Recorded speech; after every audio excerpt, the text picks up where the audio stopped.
Un crédito hipotecario es una operación de financiamiento gracias a la cual una entidad financiera nos presta una determinada cantidad de dinero. Es un compromiso a largo plazo, ya que tenemos la obligación de devolver el dinero prestado según los términos estipulados en un contrato. Este tipo de crédito es muy útil cuando buscamos adquirir un bien inmueble y no contamos por el momento con el dinero suficiente. Actualmente, ¿será un buen momento para solicitar un crédito hipotecario?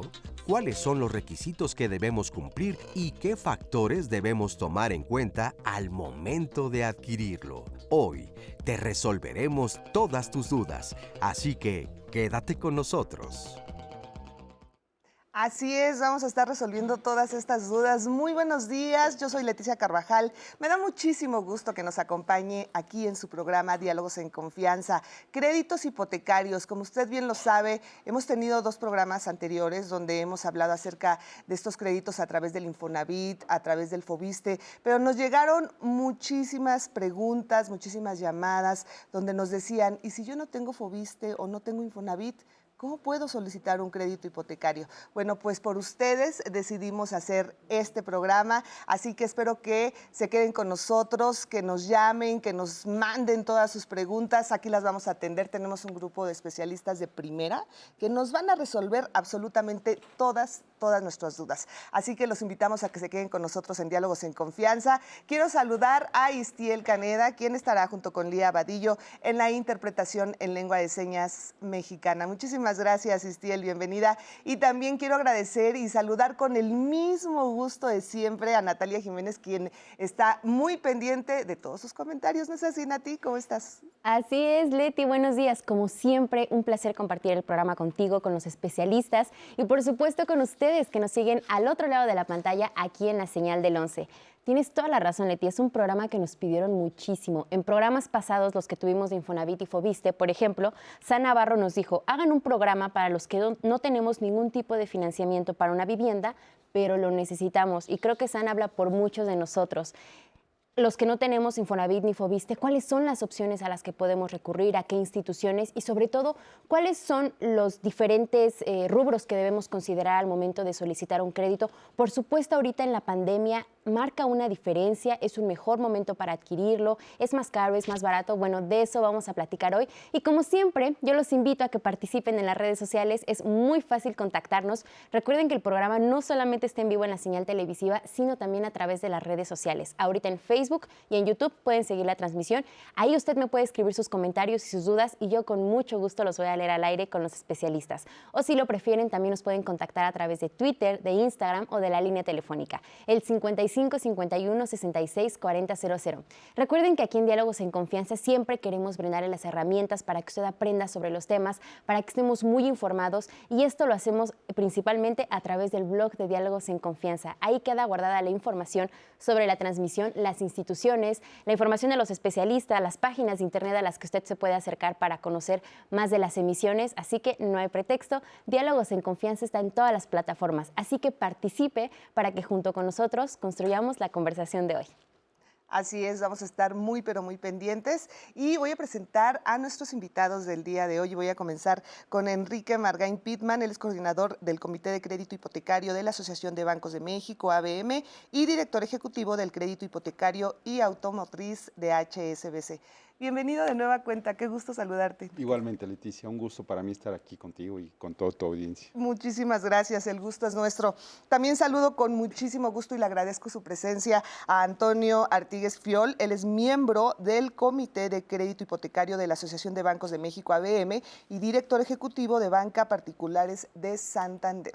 Muchísimas gracias, Antonio. Al contrario, gracias a ti, Leti. Un gusto estar aquí. Gracias, muchísimas gracias.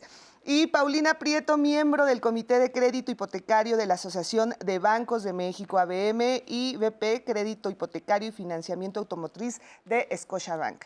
¿Cómo estás, Paulina? Bienvenida. Hola, ¿qué tal, Leti? Muy buenos días y muchas gracias por la invitación. Muy buenos días, gracias a los tres por estar aquí con nosotros en Diálogos en Confianza. Y yo quiero empezar contigo, Paulina. ¿Qué es un crédito hipotecario? Un crédito hipotecario es la herramienta a través de la cual un cliente, una familia, una persona puede adquirir una vivienda, ¿no? La banca está especializada en, digamos, otorgar un financiamiento hasta cierto monto del valor de la vivienda, ¿no? Podemos llegar inclusive hasta el 95% del valor de la vivienda.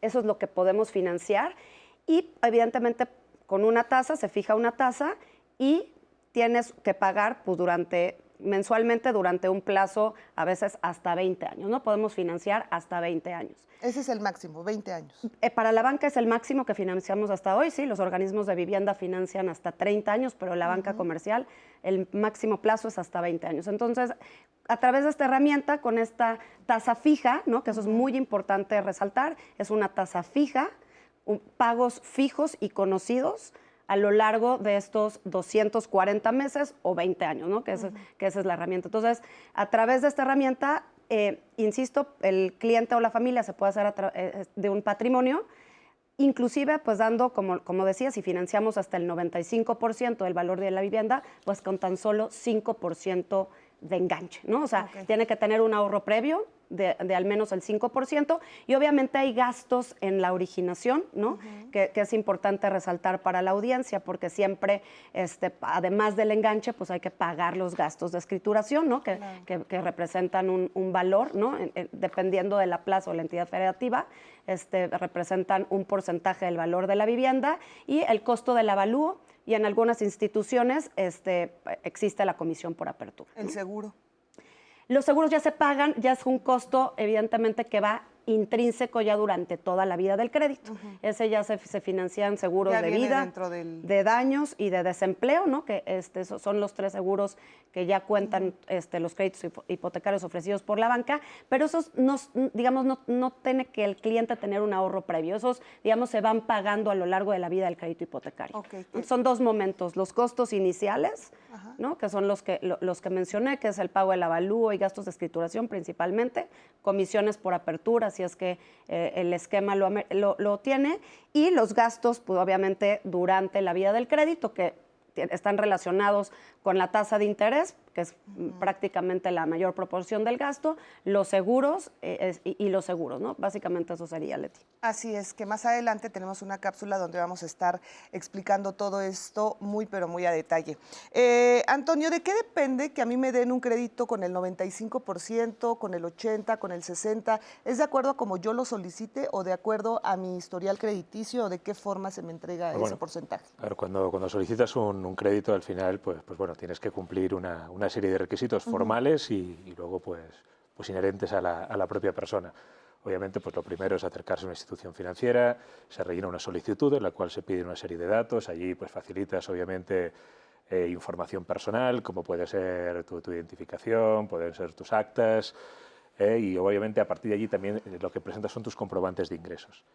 Aquí la institución, de acuerdo pues, a determinadas políticas que pueden tener que ver pues, con la edad, con el tipo de actividad profesional que tienes, por la antigüedad laboral, por la estabilidad, analiza esa parte, analiza también tu historial crediticio, ¿vale? O sea, está revisando, revisa también el destino que le vas a dar al dinero, porque un crédito al final puede tener varios destinos y en función de esto maneja diferentes porcentajes sobre el valor de la vivienda, y en base a esa información finalmente también considera una relación que es la capacidad de endeudamiento, o sea, que es ver más o menos tus ingresos contra tus gastos y ver cuál es tu capacidad y si finalmente pues acreditas esas partes y el producto que vas a destinar o que vas a solicitar, perdón, el crédito hipotecario, pues alcanza ese aforo, pues se te aprueba ese monto y es el crédito que vas a disponer.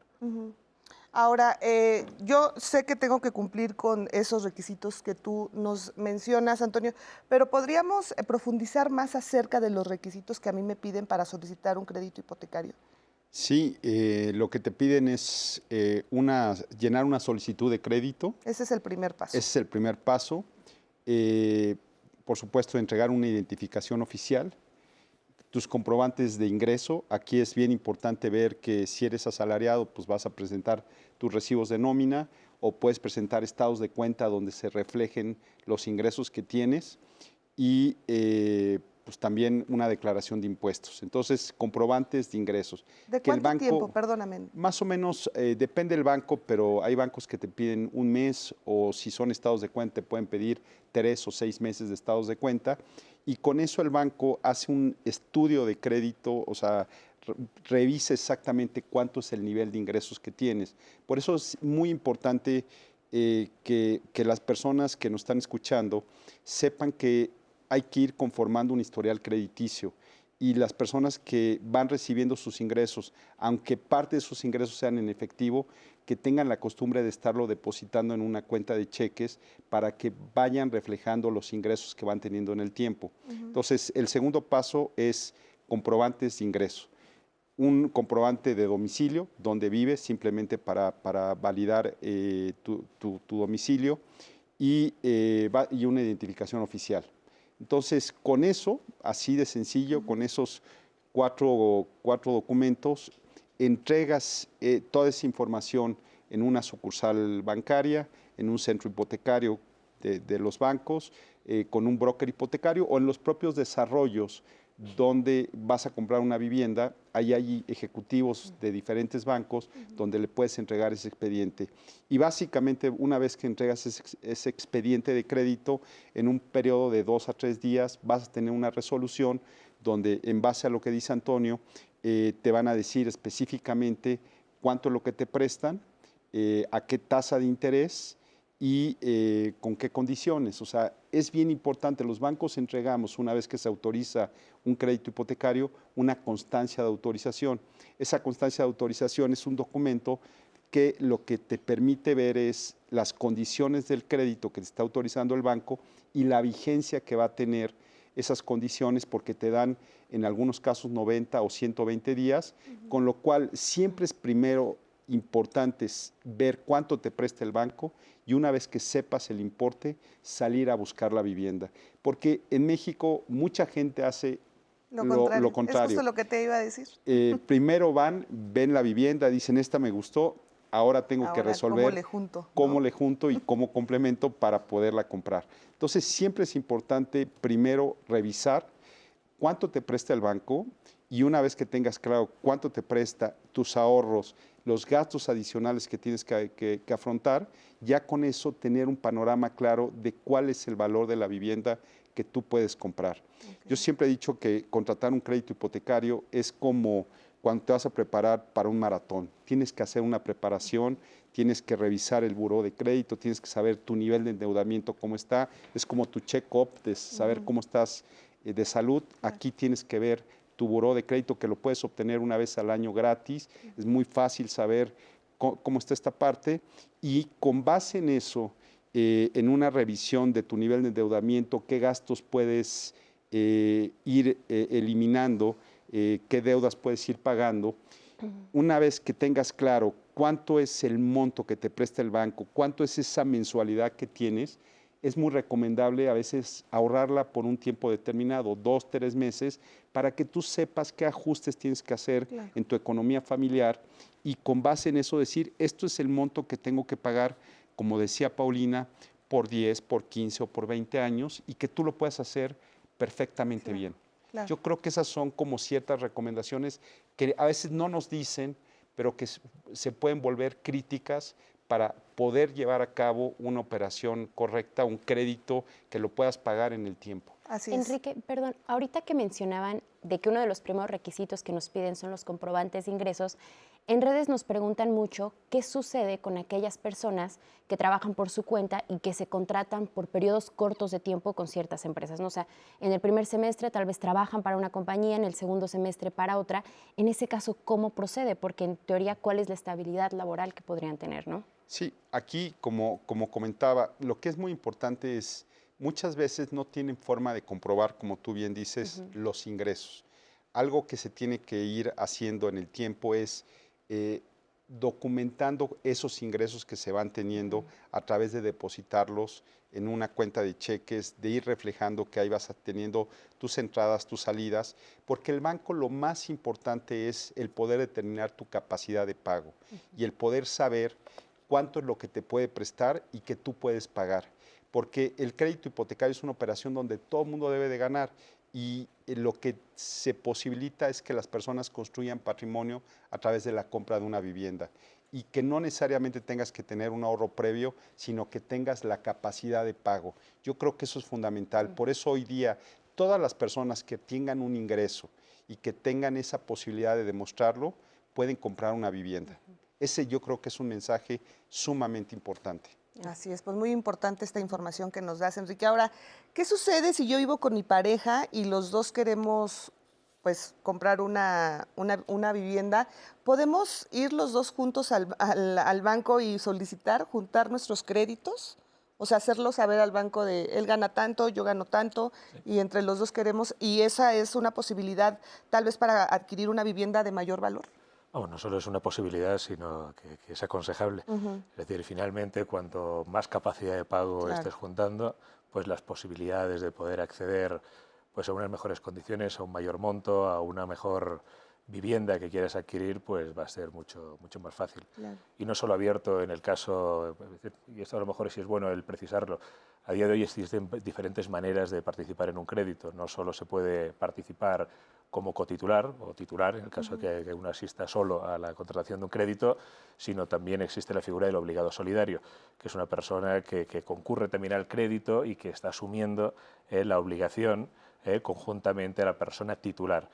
Es decir, en el caso de que no pague esa persona está respondiendo y esa figura también está reforzando frente a la institución, pues vamos a decir todas esas características que, por no repetir, contaba Enrique, que el banco va a revisar y que en consecuencia van a repercutir en unas mejores condiciones de crédito. Y se puede asistir ya no solo como una pareja formalizada a través de un matrimonio, sino que se puede concurrir pues parejas del mismo sexo, pueden concurrir dos familiares, o sea, existen diferentes formas que permiten acudir a un crédito, participar de él y conjuntar esas capacidades y esos historiales para que te permitan acceder a unas mejores condiciones. Claro. Paulina, ¿qué es un broker? Los brokers, mira, yo te diría, Leti, han tomado mucha relevancia digamos, en el mercado hipotecario en los últimos años, ¿no?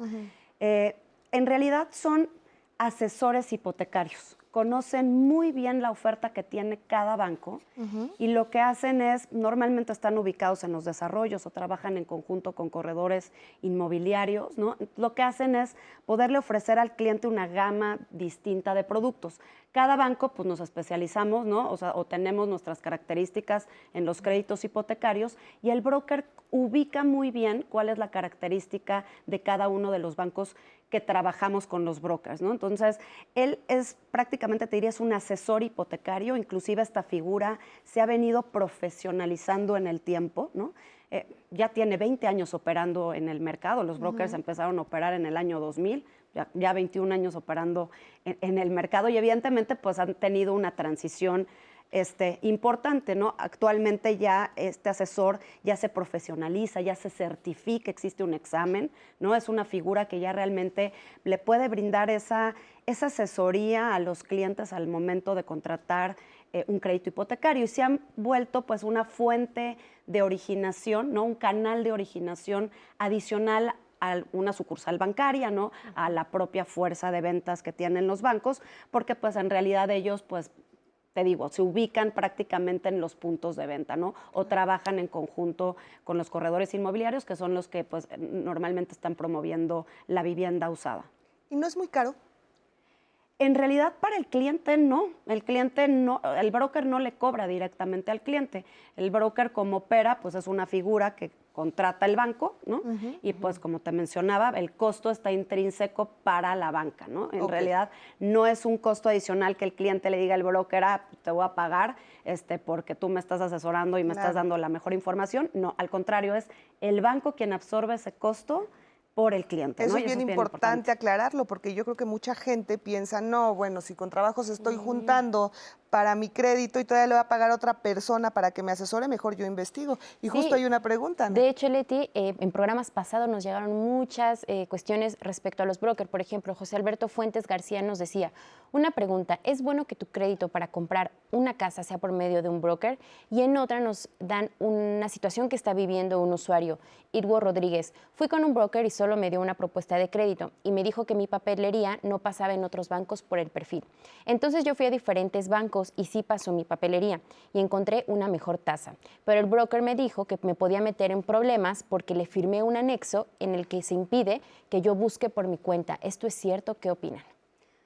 En realidad no debería de ocurrir así. Normalmente, insisto, o sea, los profesionales hipotecarios, los brokers, normalmente le tienen que dar una asesoría completa al cliente. Al final el cliente es el que elige en qué banco se va a quedar, ¿no? O sea, el cliente puede ofrecer, claro, el broker no trabaja actualmente con, digamos, con todos los bancos, eso también es importante aclarar, o sea, por ahí hay un banco que no trabaja con esta figura, ¿no? Y entonces, pues evidentemente el cliente tiene que ir directamente a esa institución financiera para contratar su crédito, pero el broker en realidad le da la asesoría al cliente. El cliente al final es el que elige el banco en el que se queda. Y si escucha que el banco A tiene una mejor condición, puede levantar la mano y puede decir, yo quiero que mi crédito sea a través de X institución, ¿no? Al final, insisto, es una asesoría, él pone una gama de productos y el cliente es bien importante que él es el que tenga que elegir. Normalmente no hay letras chiquitas en los contratos de los brokers. Los brokers, en realidad, con quien la solicitud que firma el cliente es la solicitud misma de la institución financiera, ¿no? O sea, a la hora que le dan la papelería al cliente, no es una papelería del broker en especial, es una papelería del banco. Y si firma con el banco A, es la solicitud del banco A y los requisitos que pida el banco A. ¿Pueden variar de un banco a otro? Sí pueden variar. Efectivamente, hay bancos tenemos diferentes políticas entre instituciones financieras, ¿no? Tenemos diferentes tasas, tenemos diferentes ofertas. Como ya lo decía Tony, tenemos inclusive diferentes destinos, ¿no? Puede haber para adquisición de vivienda, puede haber para construcción, para comprar en preventa, en fin, una gama distinta de destinos. Y es a través de los brokers que dan a conocer estas diferentes características, ¿no? Es bien importante también a qué brokers se acercan, porque también evidentemente pues esta figura pues se ha vuelto muy, muy grande y muy representativa en el sector hipotecario. Entonces, pues habrá quienes no lo hagan de forma profesional, pero el broker, digamos, que trabaja con la banca comercial, pues, se ha venido profesionalizando en el tiempo. Paulina, pero ¿cómo puedo saber que estoy con un broker que está, pues que es una persona confiable? O sea, ¿de qué manera? Porque pensando en esta persona que nos escribió, pues igual y se hacen pasar por brokers o son personas que realmente no tienen esa preparación y no trabajan de forma, ¿cómo se dice? De forma, vamos, sin corrupción, honesta, ¿no? ¿Cómo puedo identificar que estoy con un broker? Actualmente, como te decía, Leti, ya existe esta certificación hipotecaria y se pueden autenticar. El asesor broker hipotecario puede autenticarse que pasó esta certificación, ¿no? Esta certificación que lo que busca es que efectivamente conozca la oferta hipotecaria y pueda brindar una asesoría oportuna y correcta punta a punta, ¿no? Desde que inicia el cliente el trámite hasta el final. Entonces, yo creo que con esta certificación es con la cual el cliente puede identificar que pues, es un broker que trabaja con la banca. Inclusive los bancos para originar y para pagar esa operación, pues pedimos esta certificación, que el broker tenga esta certificación. Mucho ojo, también nosotros podemos solicitar esa certificación al broker. Y en caso de duda, bueno, pudiera ser que la persona le ponga una excusa. Yo lo que le recomiendo a esa persona o cualquiera que se encuentre en una situación de este tipo es que se acerque con la institución bancaria que le está presentando. O sea, o a cualquiera y le pida que le corrobore, oye, estoy trabajando a través de esta persona. Claro. O sea, en el caso que tuviera una duda, que se acerque y allí obviamente se le va a confirmar sí o no si esa persona es una persona que cumple los requisitos que ha dicho Pau. Es una persona que está certificada, que está identificada por la institución y que es un intermediario pues reconocido y certificado para poder tramitar su operación hipotecaria. Ok, O sea, en caso y de duda ojo, siempre no acudir. debe pedir ninguna comisión ni ningún... No. Ya cuando te piden eso, mejor... Malo y ya, buscar otro, ¿no? Muy bien. Ahora, y tampoco hay ninguna obligación de continuar un trámite con un broker hipotecario, como el caso que se comentaba, porque te firman una carta nada más en la cual el broker puede hacer los trámites por cuenta tuya, pero nada más, la persona se puede ir directamente a un banco a pedir el crédito.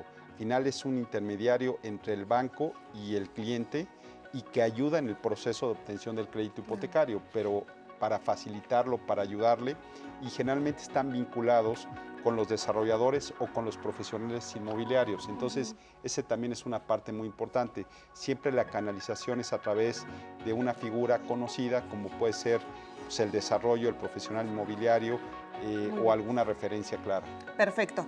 Bueno, me gustaría preguntarles qué pasa con las propiedades que están en litigio. ¿Podemos pedir un crédito hipotecario? Regresando de la pausa lo respondemos.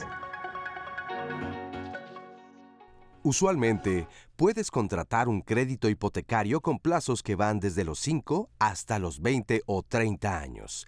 Entre más tiempo tardes en devolver el crédito, los intereses serán más altos, pero las mensualidades serán más bajas.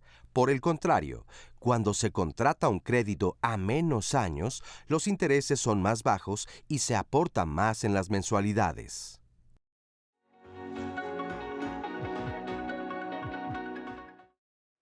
Y continuamos aquí en Diálogos en Confianza y los invito a que mañana viernes nos acompañen en nuestros temas de pareja porque vamos a hablar sobre la búsqueda de pareja en aplicaciones. Sabemos que actualmente el uso de aplicaciones para ligar, para coquetear o incluso para encontrar pareja es muy común y contrario a lo que se piensa, no solamente esto sucede en los jóvenes, sino también en personas mayores. De hecho, de acuerdo con el estudio sobre los hábitos de navegación de Internet México 2020, el rubro de la población que muestra un mayor crecimiento es entre los 45 y los 55 años. Así que mañana vamos a platicar de esto porque sin duda alguna es un fenómeno muy interesante.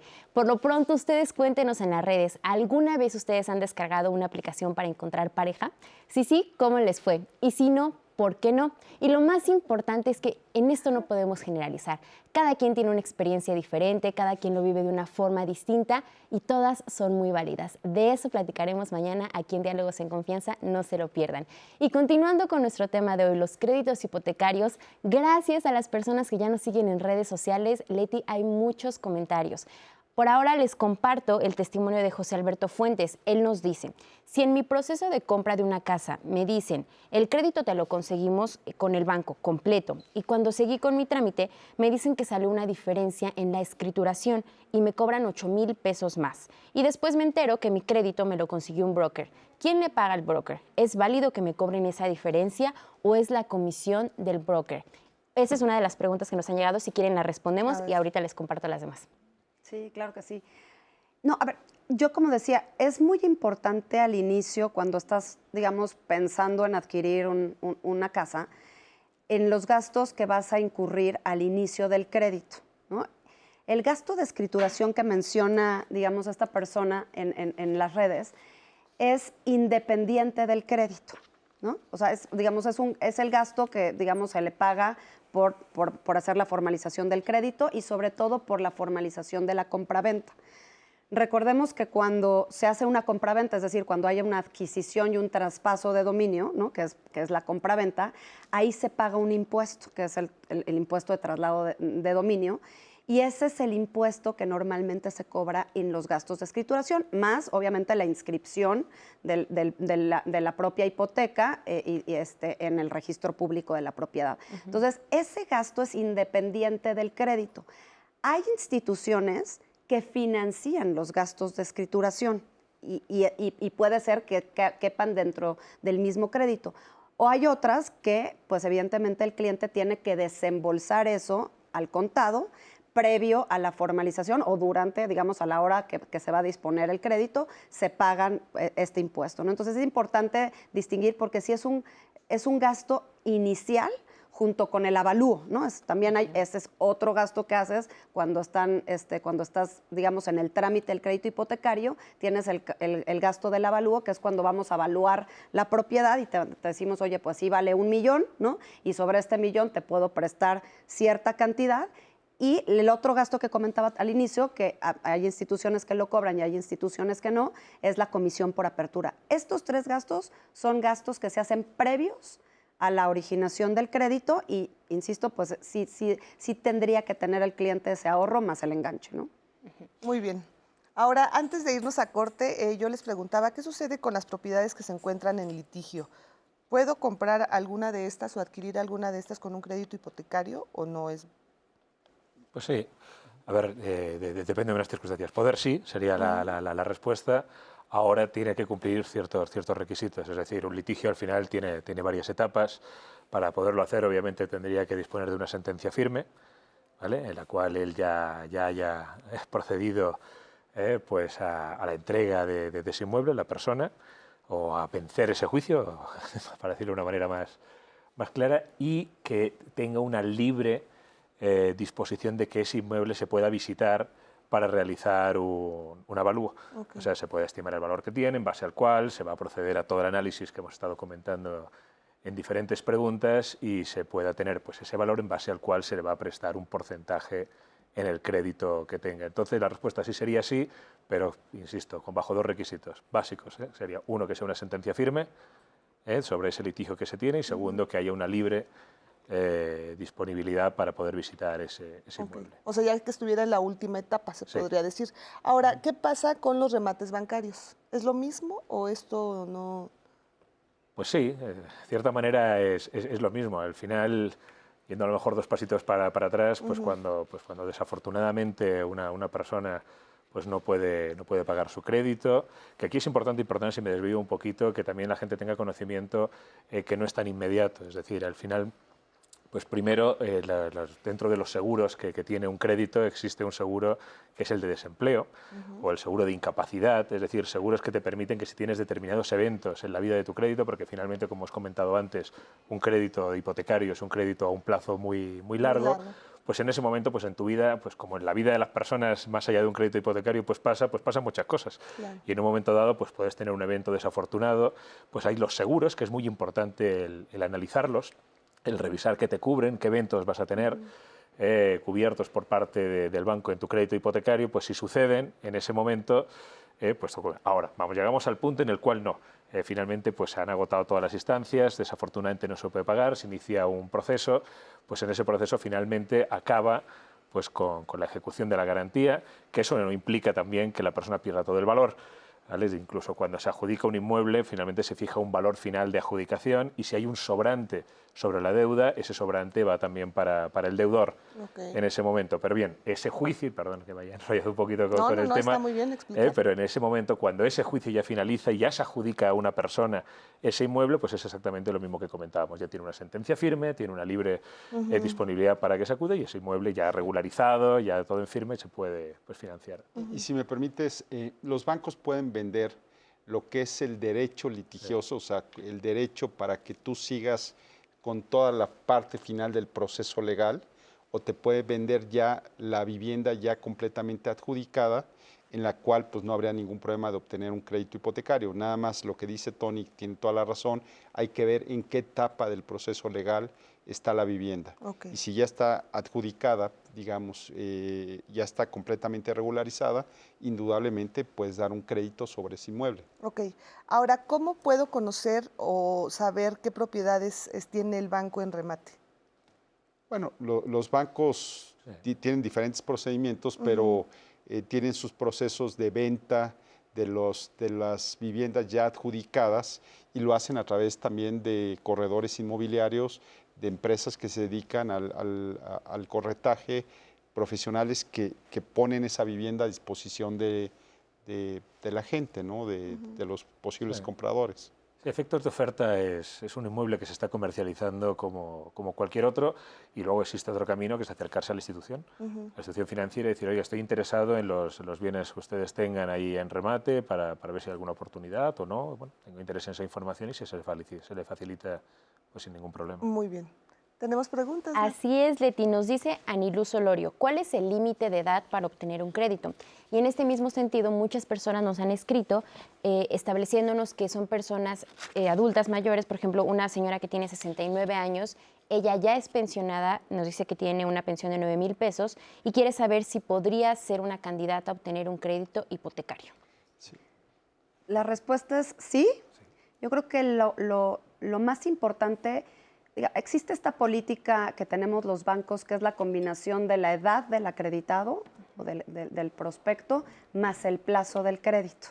Entonces, digamos, en el caso de la institución que represento, de Scotiabank, esta edad más el plazo no puede exceder 80 años. Entonces, digamos, por ejemplo, si el cliente tiene 69 años, puede ser un candidato perfecto, claro, pues evidentemente en ese caso no alcanzaría el plazo máximo de 20 años, sino alcanzaría el plazo de 10 años. Ahora, otra cosa bien importante es que si puedes tener un obligado solidario, que era la figura que comentaba Tony, El obligado solidario, como es, pues, como su nombre lo dice, se obliga y se responsabiliza por la deuda, ¿no? O sea, participa de la deuda con el titular del crédito. Por ejemplo, voy a poner un ejemplo, si esta persona tiene un hijo y este hijo comparece como obligado solidario, y sobre él va el seguro de vida y entonces podrían acceder a un plazo hasta de 20 años, ¿no? Entonces, hay muchas combinaciones, por eso es bien importante también, como evidentemente no solo es el titular, ¿no? El que puede acceder, como ya decíamos, hay varias figuras de coacreditado, de obligado solidario, de garante hipotecario, por ejemplo, en el caso de que no seas el dueño del 100% del inmueble, entonces puede existir esta figura de garante hipotecario, pero en el caso específico de la pregunta es sí se puede, ¿no? Y en el caso del pensionado también se puede. ¿Por qué? Porque pues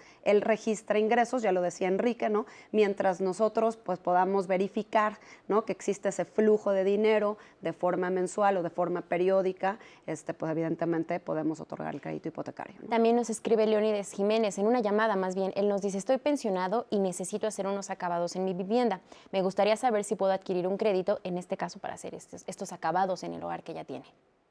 Sí, la respuesta es sí. Existen los créditos de remodelación, ¿no? Y creo que esa es una pregunta. Me gusta mucho esta pregunta porque normalmente los clientes para remodelar la casa se endeudan en tarjetas de crédito o en créditos personales, ¿no? Que pues evidentemente son de mayor costo. Entonces, un crédito hipotecario de remodelación tiene la misma tasa de interés, ¿no? Que un crédito hipotecario para adquirir un inmueble, ¿no? Tiene la facilidad de deducir intereses, la deducibilidad tiene esa, digamos, que eso es importantísimo también en un crédito de remodelación, porque evidentemente hace que el costo pues disminuya, ¿no? El costo de la tasa de interés disminuya por esta deducibilidad, y entonces puede remodelar. Puede haber remodelaciones pequeñas, que pueden ser, déjame pensar, ¿no? Cambio de piso, a lo mejor cambio de baños, de cocina, ¿no? O sea, o puede haber ya remodelaciones que impliquen, ¿no? Alguna construcción mayor, ¿no? Ahí ya necesitarías una licencia de construcción y puedes poner un cuarto adicional, ¿no? Un tercer cuarto, etcétera, etcétera, pero evidentemente la recomendación para todos los que nos están escuchando es que si van a remodelar, lo hagan a través de un crédito hipotecario por todas estas facilidades, por el costo, ¿no? Inclusive podemos dar plazos hasta 20 años en estos créditos, ¿no? Entonces sí se puede construir, cuartos extras dentro de la remodelación, pues. O sea, sí es válido. Sí, Okay. se tienen estos créditos, como ya comentaba Paulina, de remodelación. Generalmente las personas, y coincido totalmente, cuando va a hacer una remodelación, lo hacen a través de la tarjeta de crédito o algún préstamo personal, y lo que te permite sacarlo a través de un crédito hipotecario es que, de acuerdo a la ley del IVA, pues todos los créditos de adquisición de vivienda, de construcción o remodelación no lleva IVA en los intereses. Y también es deducible para efectos del impuesto sobre la renta la parte del interés real. Entonces, esos son componentes que te permiten en estas tres modalidades de créditos orientados a la vivienda que no lleve el IVA.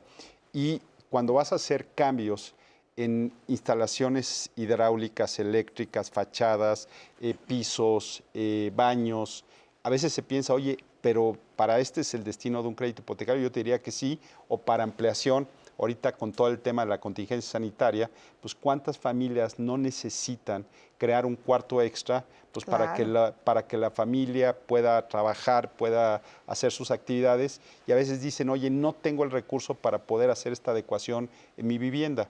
Un crédito de remodelación es algo sumamente útil en estos momentos. Así es.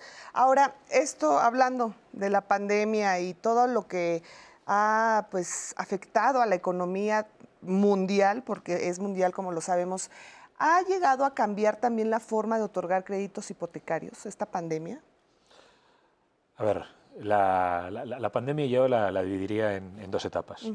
¿Vale? La primera, pues cuando estábamos en el mes de marzo del año pasado, que creo que todos vivimos, más allá de la pregunta del crédito hipotecario, un momento de una incertidumbre pues muy alta, en la cual tú te imaginabas un escenario malo para el día siguiente y la realidad te superaba. Claro. Todavía lo que tú mismo te habías imaginado. Entonces eso trajo una consecuencia que fue bueno, trajo varias, pero ya concretándolo en el tema que tiene que ver con el crédito hipotecario, obviamente tuvo una que fue la prudencia. por un lado. La prudencia de las personas de no saber muy bien qué iba a ocurrir. En ese momento hubo una reacción muy temprana de las instituciones financieras, que salimos todos con programas de apoyo, que permitieron pues, a las personas posponer durante unos meses sus pagos, no tuvieron que pagar nada durante unos meses, o sea, fue agarrar esas mensualidades según las instituciones, 3, 4, 6, depende de lo que fuera, y se le llevaron al término del crédito. ¿Vale? También tuvo, obviamente, un parón que tuvo que ver pues, que todos nos fuimos a casa, prácticamente todos los que pudimos. ¿Vale? Y en ese caso, pues lo mismo pasó con registros, con notarios, con brokers, con sucursales, que muchas de ellas se cerraron. Yo ahí quiero hacer un pequeño paréntesis, Sí. Antonio, porque también nos han llegado comentarios acerca justo de esta ayuda que otorgó la banca, que dicen que esos meses que no se cobraron, sí cobraron intereses. ¿Eso es real? No. A ver, se cobraron los intereses que tocaba de ese periodo. A ver, para decirlo de una manera Sí, clara y... muy, muy clara. Sí. Mi mensualidad era 1.000. Ajá. ¿Vale? Y esa mensualidad se compone pues, de un capital y de unos intereses. Vamos a pensar que esa persona, en esa cuota que justo pidió el apoyo, porque depende del momento, porque va variando la proporción de intereses y capital según las mensualidades a lo largo de la vida del crédito, vamos a pensar que en ese momento estaba mitad-mitad. 500 de intereses y 500 de capital. Lo que hicimos fue tomar esas 4 mensualidades de 500 y 500 y si a esa persona le quedaban, vamos a decir, 3 años y un mes, cuando llegue a ese 3 años y un mes, tendrá que pagar 3 años y 2, 3 años y 3, 3 años y 4 y 3 años y 5, exactamente de las mensualidades, de esas 4 mensualidades de 500 y 500 que no pagó en el periodo del apoyo. El interés que se genera, que se devenga por el paso del tiempo, ese interés se mandaba hasta el final de la vida del crédito y se pagaba en la última amortización o se extendía el plazo por ese periodo de 3 meses. Al final de cuentas no tenía ninguna actualización, simplemente es el interés que se devenga, se paga hasta el final de la vida del crédito. Eso era básicamente el el tratamiento. No encareció el crédito. No encareció. Seguramente a lo mejor es el trasfondo de la pregunta. Exacto. ¿Vale? Entonces, en ese momento yo creo que fue la primera reacción. Ok. Pero poco a poco, y a medida que se fue teniendo la certeza, si algo primero que observamos las instituciones financieras fue la solidez del mercado hipotecario en México. Es decir, finalmente hubo más prudencia que necesidad. Claro. ¿Vale? Eso fue un hecho que ocurrió. Y eso obviamente también acompañado que estábamos en un momento de bastante estabilidad, de tasas bajas, o sea, en un entorno bastante, yo creo que ahí la banca en general dimos un paso para adelante en el sentido de promover nuevos productos, de ofertar tasas que han sido pues, las de los últimos periodos, las tasas pues, más bajas de la historia de México, esa es la realidad. Y además empezamos pues, a acelerar nuestros procesos de contratación remota. ¿Vale? Muchas de las instituciones desarrollamos maneras en las cuales pues ya no era tan necesario interactuar de una manera física tan constante. Sí sigue habiendo procesos que desafortunadamente o por limitantes legales o porque todavía no hemos llegado a ese punto, pues todavía sí requieren una interacción física, pero se avanzó. ¿Y eso qué trajo? Pues primero una recuperación muy rápida del mercado, aquí ya me estoy yendo al tercer trimestre del 2020 y a partir del cuarto trimestre un efecto que bueno, te voy a decir que sorprendió, pero sí, curioso, en el sentido de que todo ese entorno que favorecía el tema del crédito, más la recuperación de la normalidad de muchas de las personas y seguramente también, pues al final un tema que tenemos en el ADN en México, que es el ladrillo, pues acabó todo sumándose y lo que ha traído es que en los últimos 9 meses la banca en México está en colocaciones de créditos hipotecarios récord. Ok. Ahora, hoy, ¿es un buen momento para pedir un crédito hipotecario? Yo te diría que sí, Leti. Sí. Yo te diría que es, pues, el mejor momento. Ya lo dice Tony, ¿no? Ajá. O sea, los bancos hoy podemos ofrecer la tasa, o sea, tasas históricas, ¿no? O sea, ya llegamos a los mínimos históricos de tasas. Son tasas fijas, eso es bien importante, sí. Sobre todo para quien tiene esa memoria, ¿no? Del 95, ¿no? Que pues, siempre hay que recordar, ¿no? O sea, que pues en el 95 fue devastador, ¿no? Para la gente que tenía un crédito hipotecario, pues, eran tasas variables.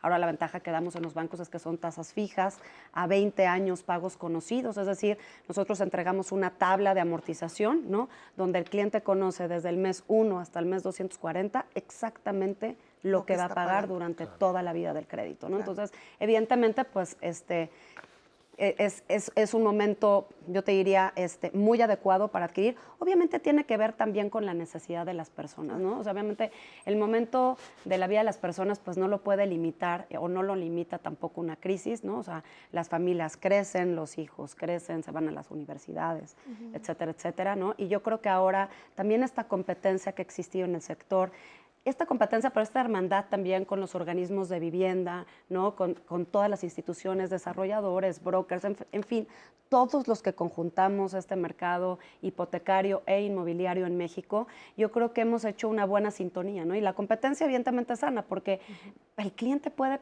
ahora encontrar pues el mejor producto y el más adecuado para él, dependiendo de las necesidades. Entonces, para mí es un extraordinario momento. Creo que los clientes pueden adquirir hoy un crédito hipotecario que evidentemente es un compromiso a largo plazo, que a veces siempre está esa incertidumbre, ¿no? Esa cosquita de decir, híjole, pero es que aquí me voy a embarcar hasta 20 años, pero yo creo que damos la certeza, están los seguros, ¿no? El seguro de vida, el seguro de daños en caso de un siniestro, ¿no? Como fue el terremoto del 2017, y el seguro, ya lo comentaba Tony, ¿no? Que a veces no se conoce, inclusive nos sorprendió, ¿no? Que a veces en esta ocasión, en esta pandemia, en esta contingencia sanitaria, los clientes no sabían que tenían un seguro de desempleo, y fuimos las instituciones que les recordamos que pues podían hacer uso de este seguro de desempleo para estas eventualidades. Entonces, para mí existen los elementos muy claros en la mesa para que el cliente se anime, ¿no?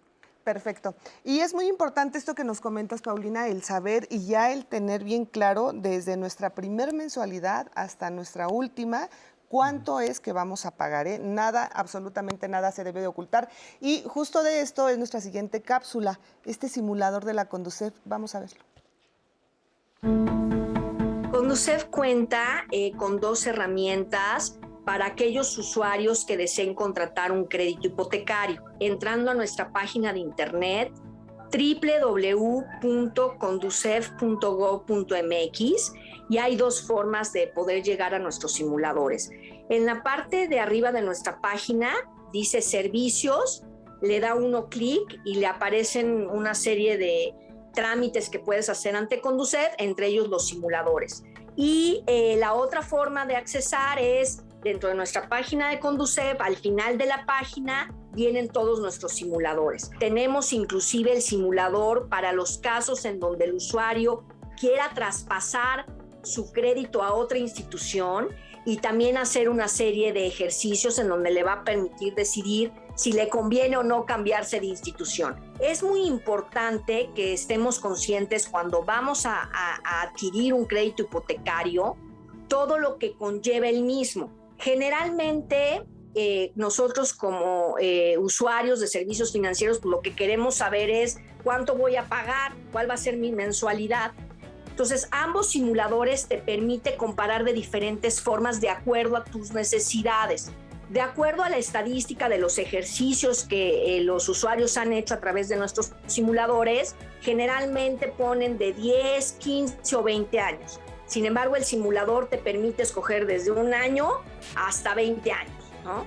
Hay instituciones inclusive que te dan un plazo mayor a 30 años para el efecto de que pues tú puedas tener una mensualidad mucho más cómoda, pero hay que recordar que mientras más se alargue el crédito, pues al final vas a pagar muchísimo más intereses.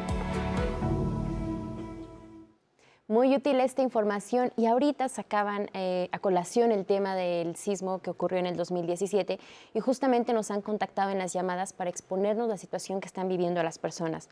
Nos dice Verónica Serrano: somos damnificados por el sismo de 2017 y queremos saber si podemos acceder a una condonación en nuestro pago de hipotecas, dado que hubo fraudes en la construcción de los departamentos donde adquirimos nuestra vivienda. Y a 4 años que no se ha habitado este lugar, nos siguen cobrando la hipoteca. En otra llamada incluso nos decían, bueno, a nosotros nos siguen cobrando la renta. ¿Cómo pueden manejarlo estas familias? En este caso nos marca una persona, pero son muchas las que se encuentran en esta situación.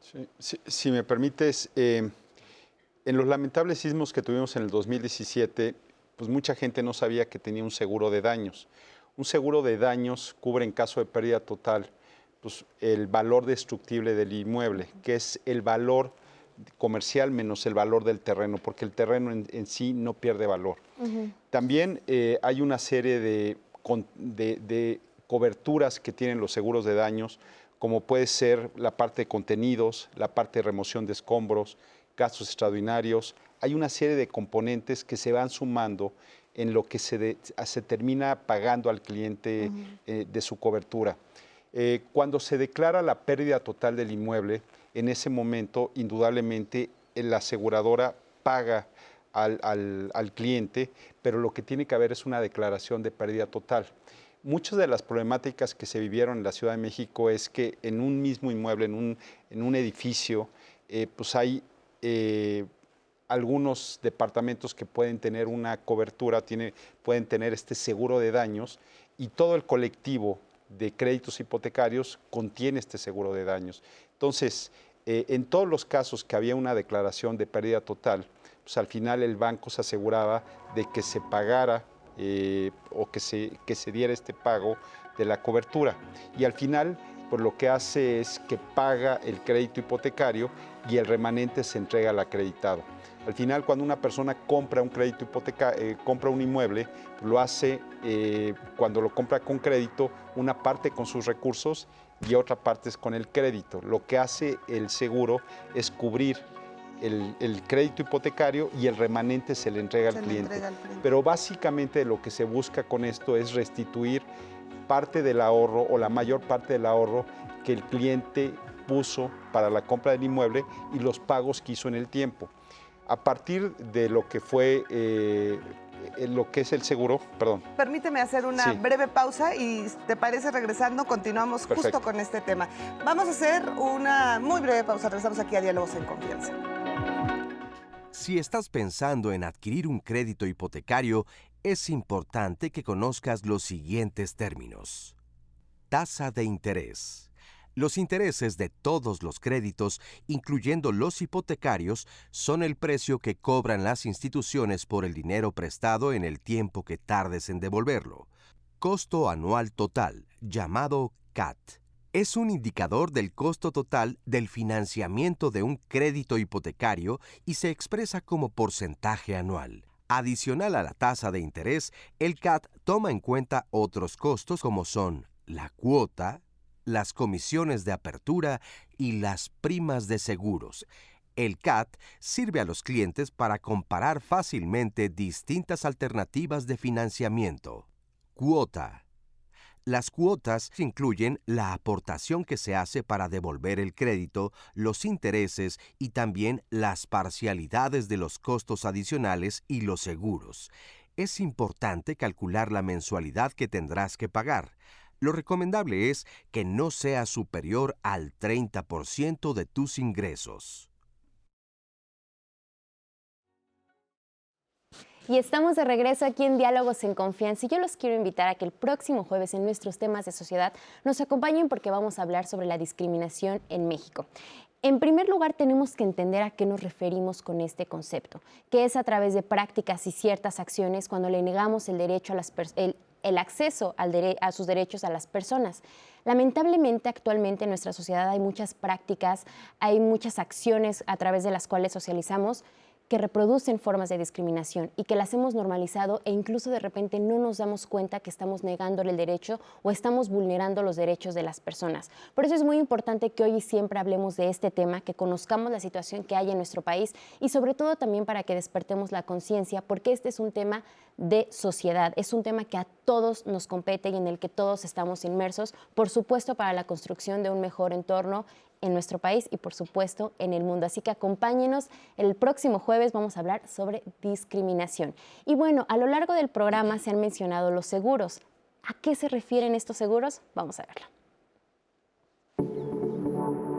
Todo crédito hipotecario trae inmersos unas series de seguros para el efecto de que si tú como usuario que adquieres ese crédito, le debes a la institución, sufres alguna situación, pues el crédito se pueda pagar.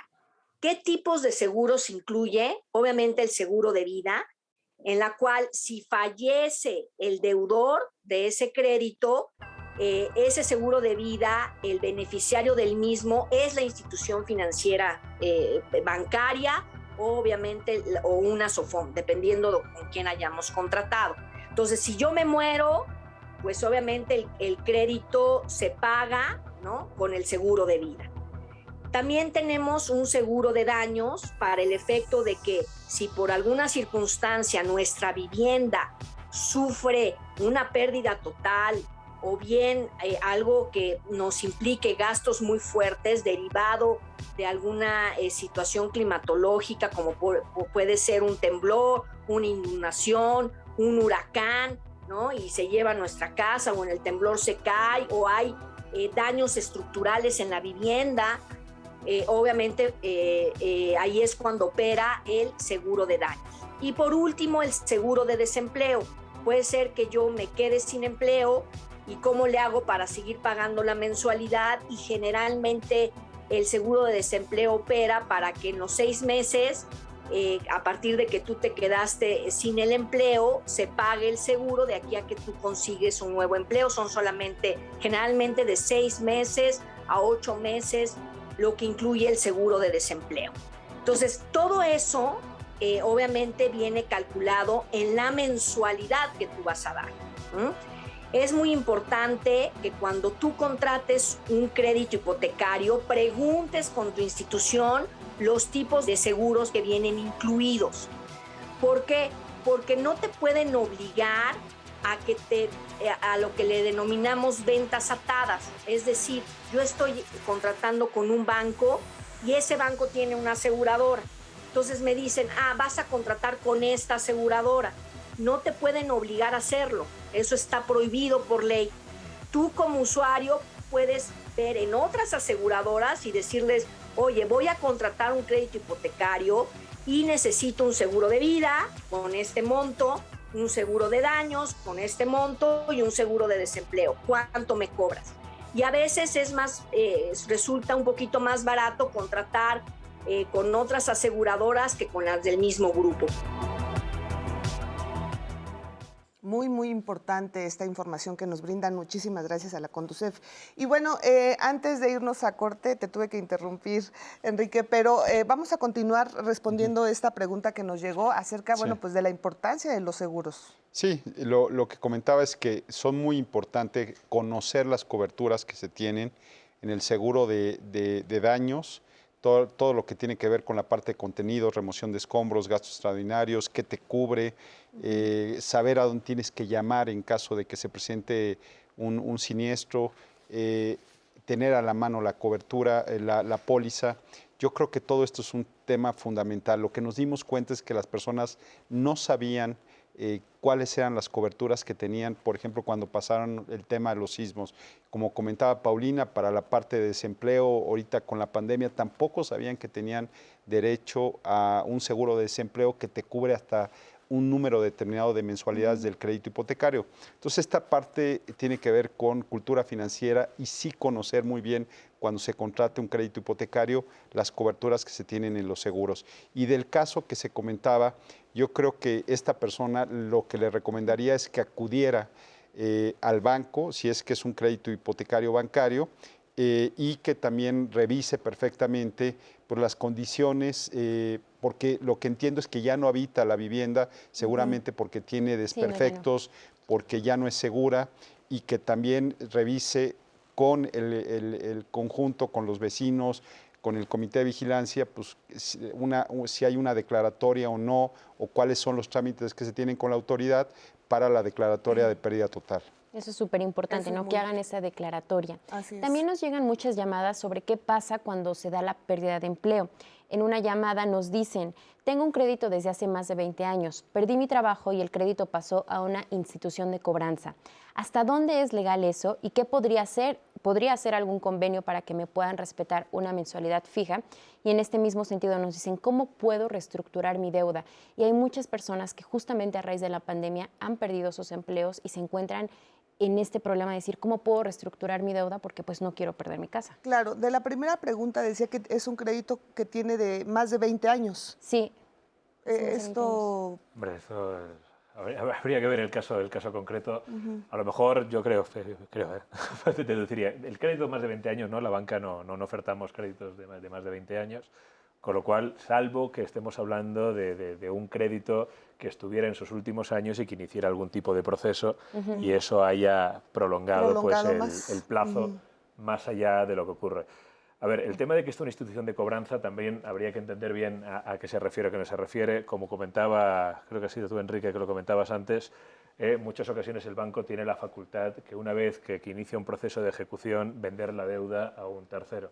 Eso es perfectamente legal y esa institución es la que pues, continúa con el proceso de cobranza o con la ejecución del juicio. Sí ocurre también en otras ocasiones que es un área del banco la que se ocupa pues, en buscar a la persona y buscar a ver cómo se puede encontrar una solución. Muchas veces tenemos la idea, no, me llaman solamente para cobrar. No, no, a ver, en una institución financiera hay varias vías de solución en el caso de que no se pueda pagar.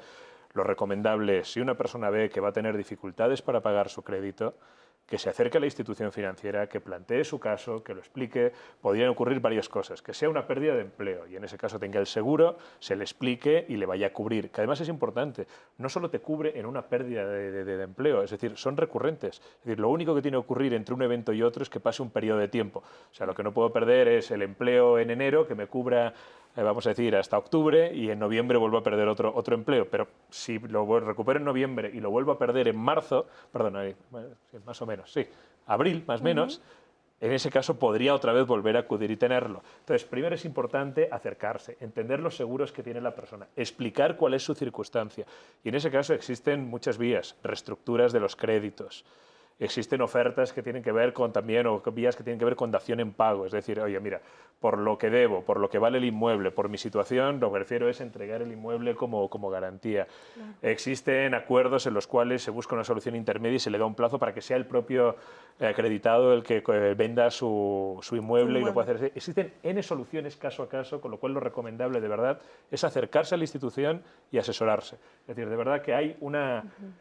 ¿Cómo te diría? Sí, una predisposición siempre de la institución que lo que va a buscar es encontrar el camino para que ese crédito y esa persona pueda seguir pagando o encontrar una solución para que no se aboque a una última instancia de pérdida de inmueble. Ahora, esto es bien importante porque yo creo que tanto el sismo del 2017, y hablo de muchas personas que aún no tenemos un crédito hipotecario o que estamos por solicitarlo, tanto la pandemia nos mostró la importancia de los seguros. Ustedes mismos me lo han comentado, que mucha gente ni siquiera sabía que contaba con un seguro de desempleo en el caso de la pandemia o con un seguro de remodelación o de daño completo de la casa o del inmueble y que hasta les llamaban para decirles, oigan, tienen un seguro, ¿eh? Sí. Entonces, esto es bien importante porque muchas veces no nos enteramos, como que nos enfocamos a que me den el crédito, yo lo que quiero es ya tener mi departamento y nos olvidamos de esos detalles, y lo pongo entre comillas, que muchas veces te pueden salvar tu patrimonio, como es un seguro.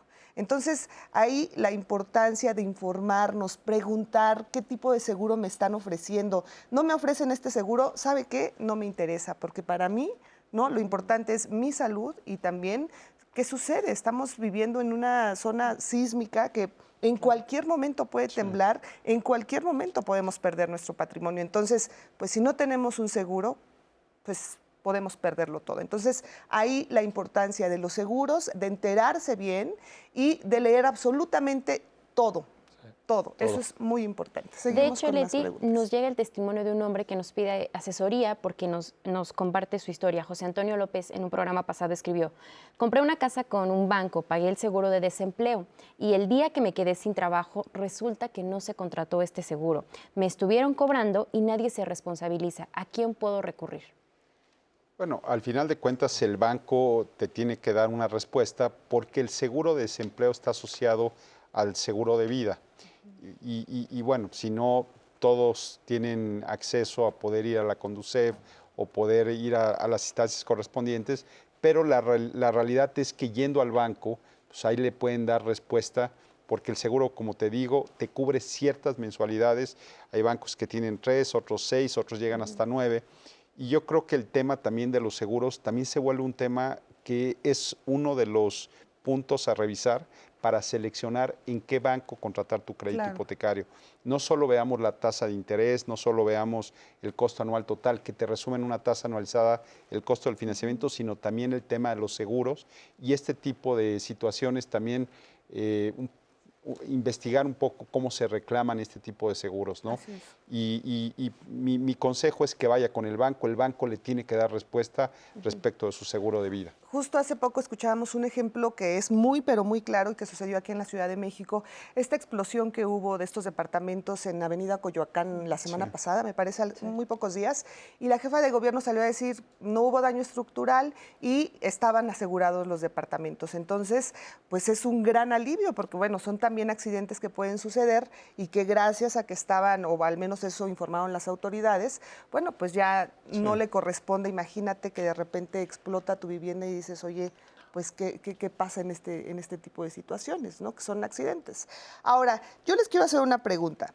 ¿Qué sucede si yo saco con mi pareja, con mi hermana o con cualquier familiar un crédito y lo sacamos entre los dos? ¿Qué sucede si yo muero? A ver, en la cobertura de los seguros Ajá. Puede cubrir al titular y al coacreditado, o al obligado solidario o al garante hipotecario, ¿no? O sea, es decir, por el costo del seguro de vida, Ajá. ¿no? Al menos en la institución que yo represento y en muchas otras será similar, cubre por el mismo costo, cubrimos al titular, al coacreditado u obligado solidario, o en caso de que exista garante hipotecario, se cubre. Entonces, suponiendo el ejemplo que mencionas, yo soy el titular del crédito, muere el coacreditado, ¿no? El que aplica el seguro de vida.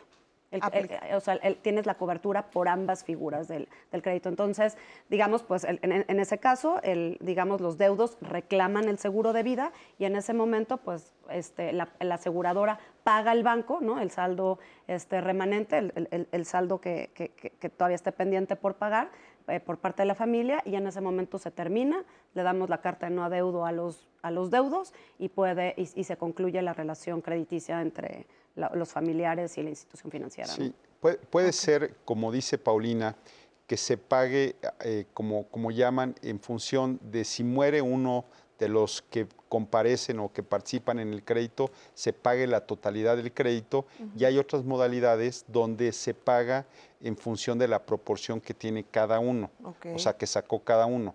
Entonces, hay esas dos modalidades, pero en realidad la mayoría de los bancos ya aplica la que comenta Paulina, donde se paga la totalidad del crédito. Ok, aunque mi pareja pague el 50%, yo el 50%, se paga la totalidad. La totalidad. Correcto. O sea, no es de que entonces él se va a quedar con toda la deuda. Es lo que llaman a primera muerte, ¿no? El que se paga la totalidad del saldo insoluto del crédito, aunque participen dos personas. Dos personas, muy bien. Continuamos con las preguntas. Así es, Leti. De hecho, gracias a las personas que están siguiendo esta transmisión tanto en Facebook como en YouTube, nos están llegando muchos comentarios sobre Infonavit y Foviste.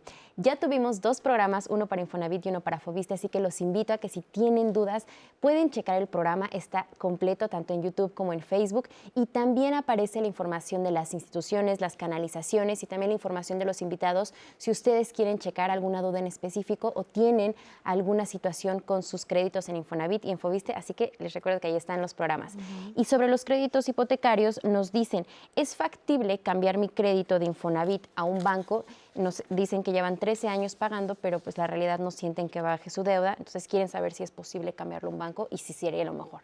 Sí, realmente hoy día lo que se ha buscado es que haya una movilidad de los créditos hipotecarios, que se puedan cambiar entre bancos. La verdad, hay mucho movimiento de créditos que están en un banco, se cambian a otro para buscar mejoras en las condiciones de crédito, la tasa de interés, la mensualidad, y también entre organismos de vivienda con la banca. Entonces, lo que se busca es que sea libre. Inclusive hay créditos que pueden estar en salarios mínimos o en UMAS, y se cambian a pesos y se cambian también de institución, y lo que se busca es que al final sea una libre movilidad de los créditos.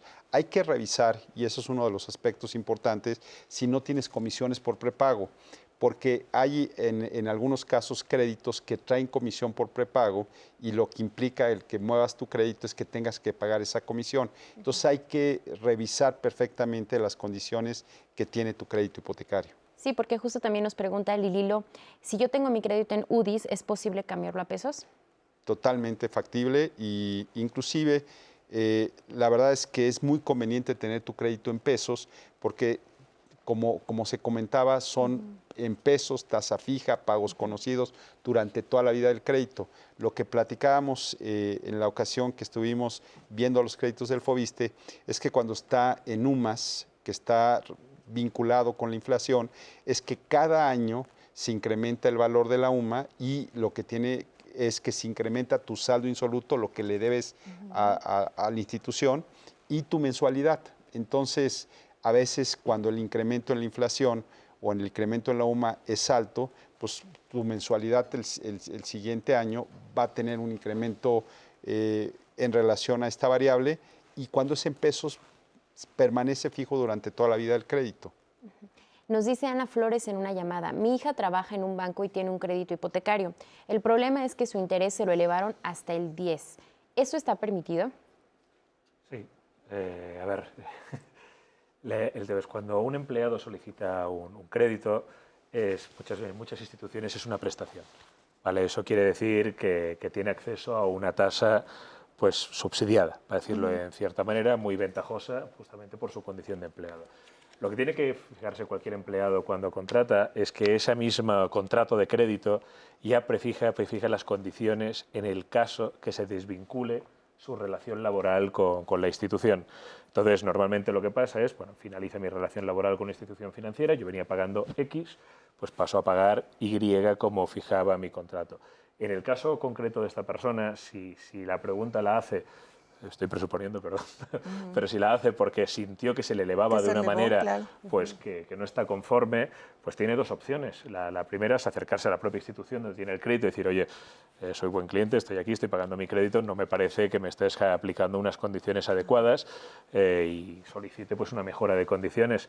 Y en el caso de que la institución no le atienda, pues tiene la opción de lo que estamos comentando aquí, es decir, a día de hoy, que es cambiar su hipoteca a otra institución, que eso es algo que de verdad se han dado condiciones muy favorables, que todas las instituciones bancarias estamos promoviendo de una manera muy activa, al punto que yo te diría que ahora mismo, ¿qué puede suponer del total de la colocación? Esto? Un 10%. Pues un 10% más o menos de la colocación de créditos, esta movilidad de créditos entre una institución y otra. Entonces, pues invitarle, que no tiene por qué conformarse si no está de acuerdo. Si no está a gusto, se puede cambiar sin ningún problema. Ahora vamos a ver esta siguiente información acerca de cómo evitar pues ser víctimas de algún fraude. Comprar una casa o un departamento en preventa puede tener muchos beneficios, principalmente que el precio suele ser más bajo. Sin embargo, las preventas pueden ser riesgosas porque algunas personas las utilizan para cometer fraudes inmobiliarios. Antes de pagar cualquier anticipo por una vivienda en preventa, toma en cuenta las siguientes recomendaciones de la Asociación Mexicana de Profesionales Inmobiliarios. 1. Corrobora el estado legal de la propiedad. Es importante que antes de comprar un inmueble, el título de propiedad esté en orden y la compraventa se realice con el dueño legal del inmueble. Asimismo, se recomienda verificar que el uso de suelo de la propiedad corresponda a la finalidad para la cual se empleará el inmueble. 2. Revisa trabajos previos de la inmobiliaria. Busca reseñas u opiniones de personas que hayan comprado en preventa a la inmobiliaria que te está ofreciendo la propiedad. Así podrás tener un mejor panorama de qué tan confiable es la empresa. 3.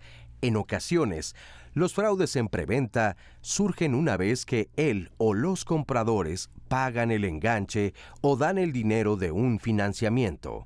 Por ello, se recomienda que en el contrato de preventa se especifique cuánto tiempo tardarán en entregar el inmueble totalmente terminado. Si el tiempo establecido en el contrato se excede, tienes el derecho de solicitar a la constructora compensaciones por cada mes de atraso. 4. Toda constructora o inmobiliaria confiable ofrece garantías por sus inmuebles construidos. Puede ser de 1 o más años en los que cubran el arreglo o compensación por algún desperfecto en la construcción del inmueble. Si no te están ofreciendo garantías, tal vez es mejor asegurar tu inversión con otra inmobiliaria que sí lo haga, pues cuando no te ofrecen una garantía, te arriesgas a que te vendan algo de mala calidad y requiera reparaciones que tendrás que cubrir tú y al final terminarás poniendo más dinero de lo que tenías planeado. 5. Busca ayuda por parte de un agente inmobiliario. 6. No pagues ningún anticipo sin indagar más profundamente sobre los puntos anteriores. Pues sí, de mucha utilidad también, sin lugar a duda, esta información. Antonio, ¿qué tan común son estos fraudes en preventa? Bueno, afortunadamente cada vez menos. Y yo creo que tiene que ver con dos circunstancias. Una, pues la profesionalización del sector. Es decir, yo creo que es un sector que con el paso de los años se ha ido profesionalizando, con lo cual esas garantías que la cápsula estaba pues mencionando, pues es más normal que se den. O sea, se busca justamente que la persona pues invierta con la tranquilidad de que se le están dando una serie de garantías que va a reforzar su confianza y quitarle esa preocupación de que puede tener un fraude. Y la segunda, pues cada vez la mayor educación, afortunadamente, de las personas, o sea, claro, que acceden a una compra de un inmueble o a la contratación de un crédito. Yo creo que además nos estamos preocupando pues todos los integrantes del gremio en las diferentes partes, sea pues los bancos, sea las desarrolladoras, sea las instituciones de vivienda, sea quien sea, pues cada vez en fomentar más el justamente explicar con mucha claridad a las personas todos los temas que tienen que revisar. Entonces te diría, desafortunadamente sí existe, con lo cual muy buena la cápsula, recomendación seguir todas las indicaciones que están poniendo allí, pero afortunadamente cada vez es un fenómeno que se está dando de menor medida. Así es, informarnos, como bien lo decía, investigar, preguntar, eso es sumamente importante. Vamos a hacer una breve pausa, regresamos, todavía tenemos mucho de qué hablar y tenemos preguntas. Así es, Leti, fíjate, nos están preguntando cuál es el interés más bajo que ofrecen los bancos, si ya tengo un crédito hipotecario, ¿puedo pedir otro para construir? ¿Es cierto que cuando adquiero un DEPA por remate bancario se obtienen los problemas preexistentes? ¿Puedo obtener un crédito fuera de México? Esas son las preguntas que en el próximo bloque vamos a responder, así que si usted tiene dudas, aproveche para mandarlas durante la pausa, porque regresando le vamos a dar respuesta a todas, Leti. Así es, vamos a estar dándole respuesta, vamos a una muy breve pausa y regresamos aquí a Diálogos en Confianza.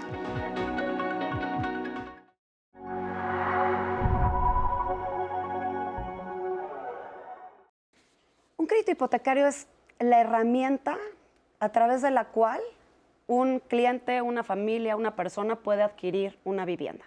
La banca está especializada en, digamos, otorgar un financiamiento hasta cierto monto del valor de la vivienda. Podemos llegar inclusive hasta el 95% del valor de la vivienda. Se fija una tasa y tienes que pagar pues, mensualmente durante un plazo, a veces hasta 20 años, ¿no? Podemos financiar hasta 20 años. Los organismos de vivienda financian hasta 30 años, pero la banca comercial, el máximo plazo es hasta 20 años. Es una tasa fija, pagos fijos y conocidos a lo largo de estos 240 meses o 20 años, ¿no? Tiene que tener un ahorro previo de al menos el 5% y obviamente hay gastos en la originación. Además del enganche, pues hay que pagar los gastos de escrituración, ¿no? Se financian seguros de vida, de daños y de desempleo, ¿no? Que son los 3 seguros que ya cuentan los créditos hipotecarios ofrecidos por la banca. Cuando solicitas un crédito, al final, pues bueno, tienes que cumplir una serie de requisitos formales y luego pues inherentes a la propia persona. Lo primero es acercarse a una institución financiera, se rellena una solicitud en la cual se pide una serie de datos, hay tu identificación, pueden ser tus actas, y obviamente a partir de allí también lo que presentas son tus comprobantes de ingresos. De acuerdo pues, a determinadas políticas que pueden tener que ver pues, con la edad, con el tipo de actividad profesional que tienes, por la antigüedad laboral, por la estabilidad, analiza esa parte, analiza también tu historial crediticio, considera una relación que es la capacidad de endeudamiento, o sea, que es ver más o menos tus ingresos contra tus gastos. El crédito hipotecario pues alcanza ese aforo, pues se te aprueba ese monto y es el crédito que vas a disponer. Llenar una solicitud de crédito. Ese es el primer paso. Ese es el primer paso.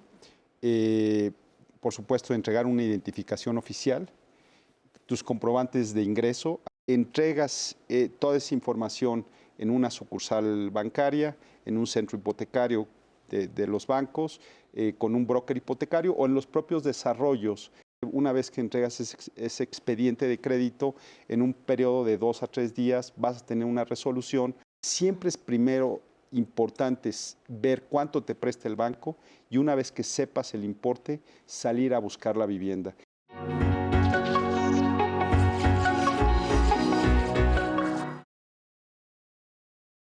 Al contratar un crédito deberás cubrir una serie de gastos iniciales como son el enganche, que generalmente es del 5 al 20% del valor del inmueble, el avalúo, que es una estimación del valor comercial de la propiedad, los gastos de investigación, los cuales realizan los bancos respecto a tus datos generales y antecedentes crediticios, los gastos notariales, que incluyen la escrituración, honorarios del notario público, impuestos, gestoría de certificados y gastos en el registro público de la propiedad. También es importante considerar que, al contratar un crédito hipotecario, deberás pagar una cantidad por concepto de seguros. Generalmente, este tipo de créditos incluyen seguro de vida, daños y desempleo. Infórmate sobre sus condiciones por si es necesario utilizarlos.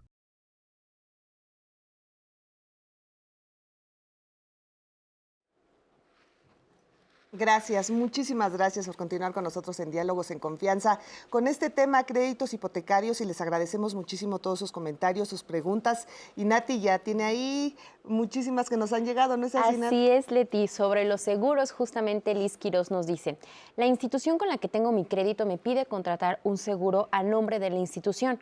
¿Por qué no puede ser a mi nombre? Mira, naturalmente no es que no sea el nombre, o sea, a nombre del cliente, evidentemente que cubres el cliente, pero el beneficiario preferente es la institución financiera mientras persista el crédito.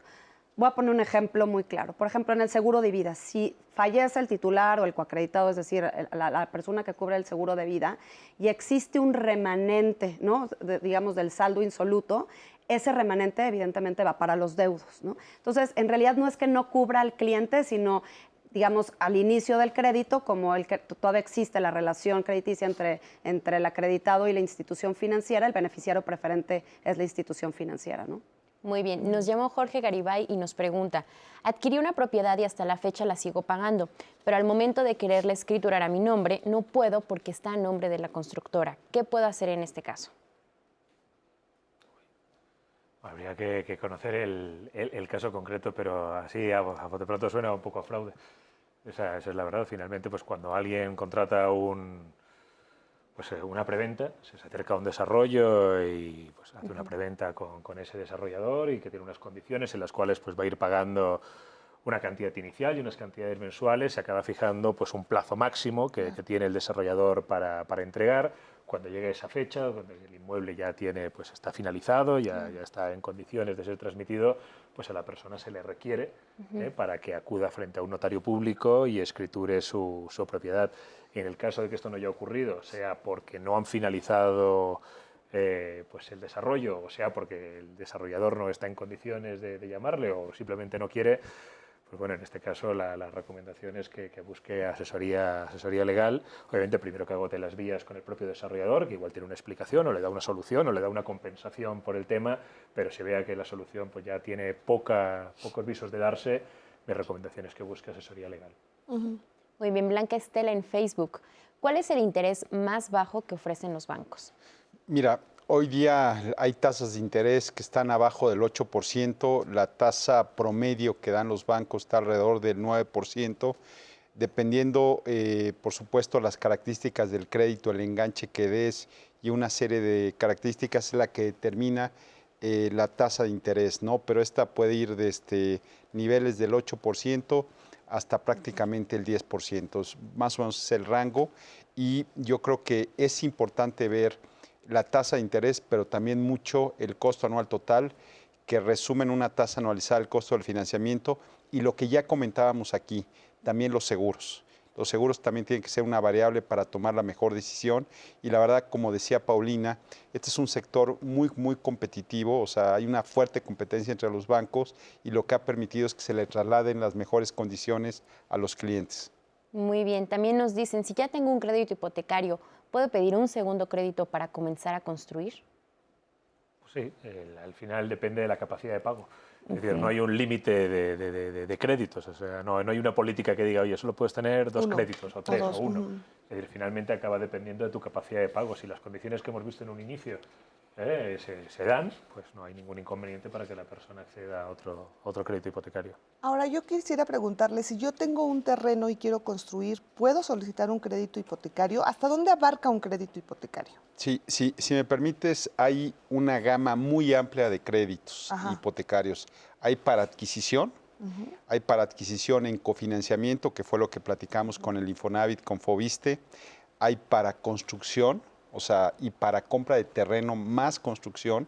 Y en estos créditos de lo que se trata es de que el banco te vaya dando los recursos conforme se van dando los avances de obra, para que con el recurso del banco se termine de construir la vivienda.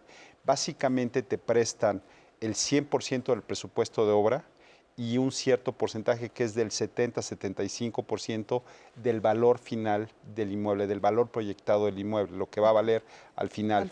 Hay créditos de pago de pasivos, le llamamos, o mejora de hipoteca, cuando cambias un crédito de una institución a otra para mejorar las condiciones del mismo. Ahí se puede ajustar el plazo, se pueden cambiar, se baja la tasa de interés, baja tu mensualidad. También se tienen créditos de liquidez. Esto es, cuando yo tengo una vivienda libre de gravamen, lo que hago es la hipoteco y obtengo los recursos con destino libre.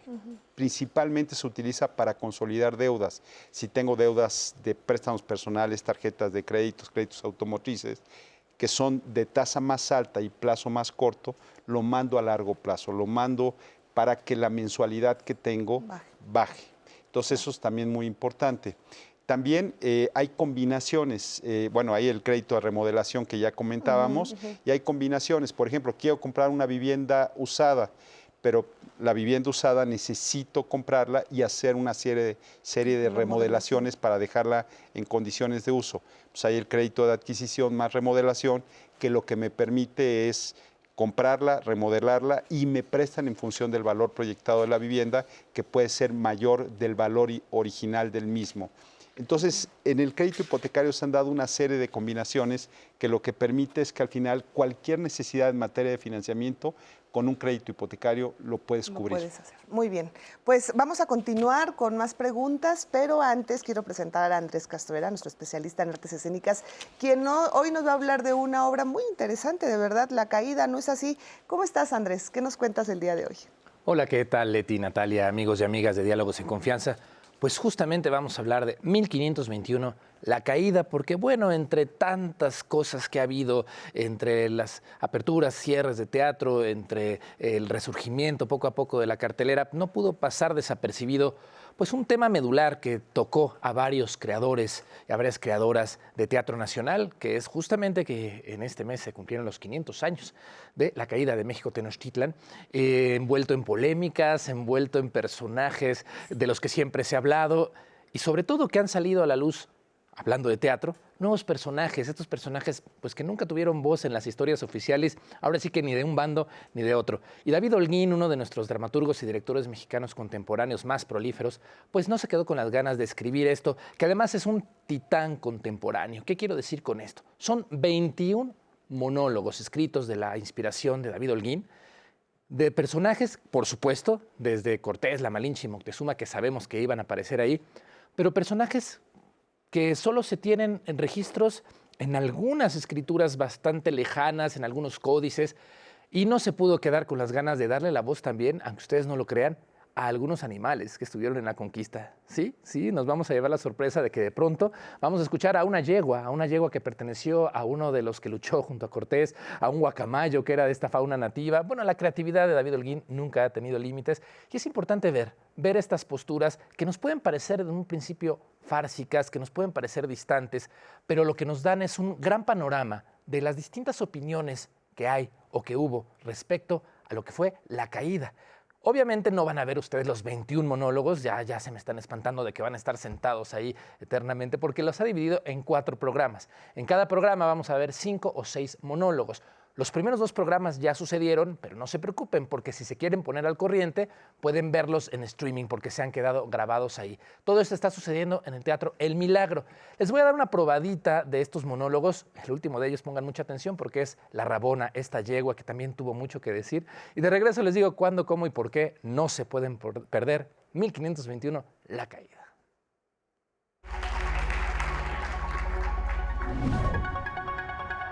Poca agua queda y ciertos paisajes reales en marzo de 2020. Hoy son espejismos. Calles absolutamente vacías en esta ciudad irreal.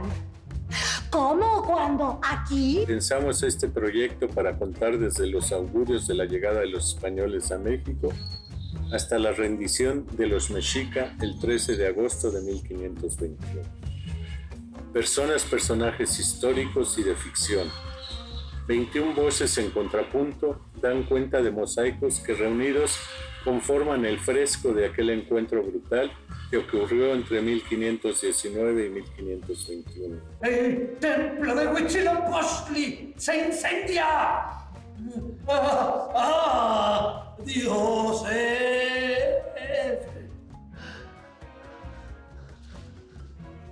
Le llevan a Montezuma un hombre estrechado, 2 cabezas unidas en un cuerpo, un monstruo. ¿Y qué hace el emperador? Lo refunden en su zoológico de deformes y lo manda a matar en secreto porque es de mal agüero. Y ante la ceguera de sus sacerdotes que no saben interpretar las señales. El texto es divertidísimo y también pues toca el asunto de la mezcla de la lengua, de las palabras, del lenguaje. Entonces, nada, estoy muy contento, ya a punto de estrenar y estamos muy contentos aquí en El Milagro de poder hacer teatro. Después de todo esto que estamos viviendo, estamos aquí en el teatro. Así que los esperamos, no se pierdan estos textos que son magistralmente escritos por el maestro David Holguín y sé que la van a pasar muy bien y que nos vamos a identificar con muchos de los personajes. Cortés nos dijo entre caricias: sois mi arma secreta. Y que ese día entraríamos en batalla por primera vez. Oí que los naturales habían ofrecido resistencia y estaban empezando a perderle respeto a la pólvora. Yo estaba herida por dentro. Tanto hablar con cabeza de muro me vulneró. Sentía congoja de este mundo. Así que me repetía una y otra vez: déjate morir en batalla. Renuncia. ¡Servimos a Dios y al rey!, gritó Cortés. Es interesante el paralelismo que hace David Holguín sobre lo que estamos viviendo actualmente, sobre la pandemia, con esta peste que en aquel entonces fue la viruela, y muchos temas que en realidad están bastante más actuales de lo que pensamos. Pareciera que no hemos pasado por esos 500 años. Justo esa es la pertinencia de esta obra de 1521, La Caída. ¿Cuántos de estos temas siguen vigentes? Seguimos con esta pregunta en el aire, ¿no? ¿Qué es? ¿Qué significa 500 años después ser mexicanos, ser mexicanas? ¿Qué hemos rescatado de este mestizaje y qué cosas seguimos heredando de estas luchas interminables contra nuestra propia identidad? Personajes como los que vieron, también aparecerá por ahí la suegra de Hernán Cortés, que tuvo mucho que decir, los frailes. Hubo muchísimas fuerzas políticas, sociales y sobre todo, me parece importantísimo, las personas comunes, a las que no se les dio voz en la historia. Esta historia, 1521, La Caída, el tercer programa inicia hoy a las 8 de la noche. Lo pueden ver también el viernes a las 8, sábado a las 7 y el domingo a las 6 de la tarde, hasta todo lo que queda de este mes de agosto. Y también la pueden ver en streaming. Desde donde estén ustedes, desde su pantalla, pueden verla totalmente en vivo. Y les repito, los programas anteriores pueden verlos porque pueden comprar un bono por un precio especial para ver los 4 programas de 1521, La Caída. Así que no se la pierdan porque este se va a volver un clásico de nuestro teatro contemporáneo. Aquí nos vemos la próxima semana para seguir hablando de teatro mexicana en Diálogos en Confianza por el 11. Claro que sí, nos vemos el próximo jueves, Andrés. Muchísimas gracias por tus recomendaciones, como siempre, muy buenas. Y bueno, pues ya estamos llegando a la parte final de este programa, Créditos Hipotecarios, y seguimos teniendo preguntas, Nat. Vamos a tratar de responder.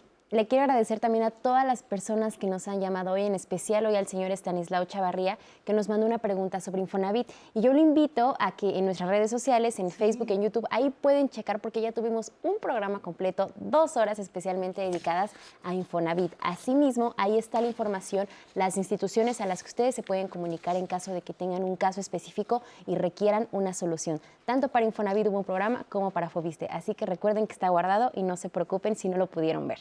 Y continuando con nuestro tema de hoy, que son los créditos hipotecarios, nos dice Aniluz Solorio, ¿es cierto que cuando adquiero un DEPA por remate bancario, obtengo los problemas preexistentes que ya tenía el departamento? Bueno, ya lo comentaba Nati, Leti, ya lo comentaba muy bien Tony, ¿no? Todo depende, ¿no? de la etapa en la que esté el juicio al inmueble, ¿no? Digamos, si todavía está en la etapa procesal, ¿no? La recomendación es, puedes comprar los derechos litigiosos, ¿no? Que ya también lo mencionaba Enrique, ¿no? Esa puede ser una opción y sí, pues evidentemente ahí tendrás que seguir el trayecto del juicio, ¿no? Hasta que se formalice y pues puedas adjudicarte la vivienda al 100%, o si ya está en la etapa final, ¿no? de este juicio, es decir, ya hubo sentencia, ya se dictó sentencia, pues evidentemente ya el inmueble está adjudicado y por supuesto pues puedes adquirir el inmueble sin digamos, esta problemática legal que existió durante todo el juicio, ¿no? Perfecto. Gabriela Soto nos pregunta, ¿puedo adquirir un crédito hipotecario viviendo fuera de México? A ver, estamos refiriéndonos a una persona que vive fuera de México y quiere comprar un inmueble aquí en México. Vale, ese es un producto que poquito a poco está saliendo en México. En el caso de nuestra institución, si la residencia se tiene en determinados países, sí es posible. Perfecto. Nos dicen también en las llamadas Rafael Torres Rendón, una familiar ya cubrió su deuda, pero tiene dificultad para la liberación del gravamen. ¿Dónde es recomendable que él asista? ¿Al registro público de la propiedad o a la Conducef? Bueno, si lo hizo a través de un crédito, a través del banco, porque el banco se encarga de hacer todo el tema de la escritura de la cancelación de la hipoteca, te ayuda en todo este procedimiento y al final de cuentas yo creo que este es un paso fundamental, ¿no? El que tengas tu escritura de cancelación una vez que terminas de liquidar un crédito hipotecario y sobre todo pues que al final se libere el gravamen en el registro público. Muy bien. Pues estamos ya llegando al final de este programa, pero a mí me gustaría, Paulina, comenzar contigo. ¿Cuál sería tu conclusión de este tema? ¿Qué les dirías a las personas que nos ven?